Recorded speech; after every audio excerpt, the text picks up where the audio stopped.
Ladies and gentlemen, good evening. I'm Prasad Michael.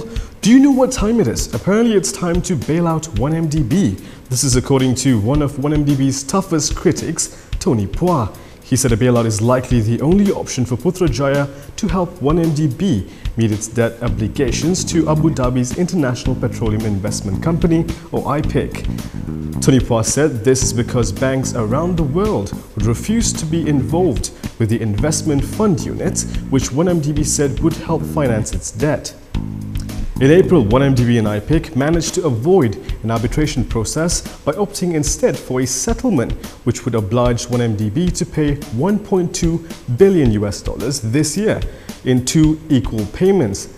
At the time, 1MDB said these obligations would be met by 1MDB, primarily via monetization of 1MDB-owned investment fund units.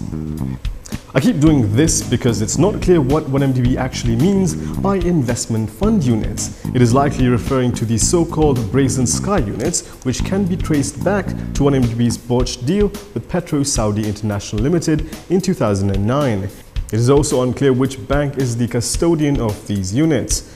Phua said the units would repel banks nowadays, especially since they are the subject of US Department of Justice investigations.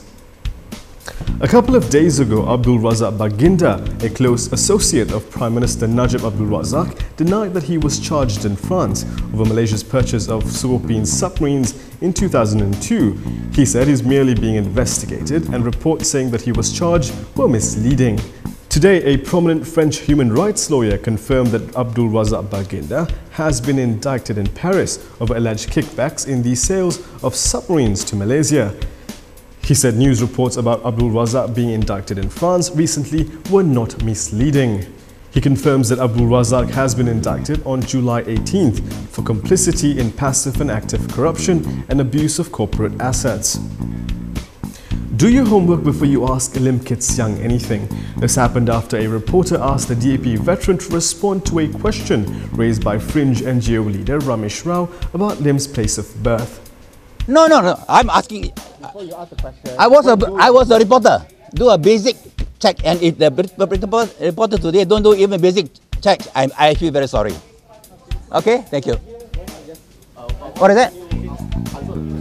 I don't want to answer the question because I think that the reporters will have to go through this test. Directives from the Prime Minister regarding project tenders are still subject to review by the Ministry of Finance Procurement Committees, said Treasury Secretary General Irwan Sariga Abdullah. He said the Procurement Committee reviews all project contracts, whether it is through direct, limited or open tender. Although if you read Malaysia Kini's report, you twisted a bit. I know always Malaysia Kini, they twist everything. Whenever good things also you twist to bad things. But anyway, that's a part of the story. But the real thing is that,